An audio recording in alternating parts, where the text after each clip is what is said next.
Hello, and welcome to the first ever episode of Everything You Need to Know. Everything You Need to Know is a series about looking into the past of StarCraft II pro players. And for our debut episode, we're going to be taking a look into the past of the 2017 WCS Global Finals champion, Rogue.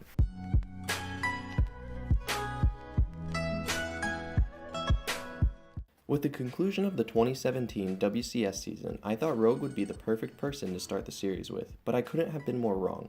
The dude is a total enigma. I mean, just look at his Wikipedia page. It's so short. Or when you type in on YouTube Rogue SC2 interview, you only get one real interview. This guy is a closed book, but despite that I will do my best to find and explain what I can about this Zerg powerhouse. Rogue was born on January 13th of 1994 in South Korea. And that's all I could find about his home life. He is currently 23 years old, which means there's plenty of StarCraft left in him. To this day, he has won $371,368.51. Prior to his recent BlizzCon win, he had made around $91,000, about quadrupling his total earnings. Rogue's professional StarCraft journey began with the team Hwachuang Oz. Funnily enough, I couldn't find any information on when he had actually joined the team. Even on Wikipedia, it shows a bunch of question marks. The team itself was formed around 2001, although at the time it was known as Ideal Space, and he stayed on it until 2011, so it could have been any time between then. Rogue has played under many different names. During this time he was known as Real 2. He played alongside many familiar faces such as Jaedong, True, SOS, Cure, and more. He played Brood War on this team until 2011 when Hwachuang, who is actually a company, would stop sponsoring Oz in an attempt to move to physical sports. With the end of the team and StarCraft II coming out, it seemed natural to jump onto a StarCraft II team and dive in. Ryan joined Team 8 to push forward his career. Fast forward 2 more years to July of 2013, and Ryan made 2 important changes. First, he changed his ID to Savage, and also joined Generic Green Wings. Savage definitely had a slow start, not really seeing any real results until about 2014. In 2014, he qualified for CODES, which was obviously a huge step in his career. This is also around the same time he changed his name to the Rogue we know and love today.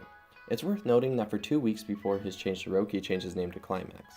And of course, if you're wondering where he got the idea Rogue from, to come up with your current ID, Rogue? 태수 형이 추천해줬어요. Well, he says because True recommended Rogue. That's what Rogue just said. Now let's explore some random things I found cool about him. First, he's always so grateful and humble. At the end of so many interviews, when the interviewer asks him if he has anything to say, he's always thanking coaches and teammates for the work that they put in for him.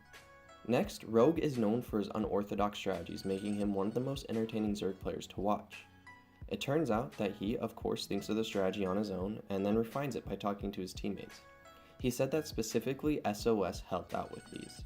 Finally, of course, we need to mention Sexy Boy. If somehow you don't know, a nickname often associated with Rogue is Sexy Boy. This originates from an interview back in 2015. He was asked how he came up with the name Rogue, in which he responds, I'm sexy boy. Finally, I want to wrap up by taking note of his greatest accomplishments. All of his first place finishes in premier level tournaments have been in 2017, which include Intel Extreme Masters Shanghai, the GSL Super Tournament 2, and of course, the 2017 WCS Global Finals. Ladies and gentlemen, make some noise for your champion, Rogue!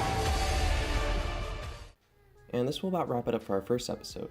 I apologize for the lack of information in this episode and can assure you that in future episodes the same problem will not be repeated. Of course, if anyone has any additional information about Rogue that is noteworthy, feel free to leave it in the comments below for our other viewers to enjoy. Also, if you have any good resources for information I could use in future episodes, leave those in the comments as well, along with constructive criticism to help me improve the quality around here. Make sure to subscribe because in the future I have 2 other StarCraft related series in the works. And again, thank you for watching.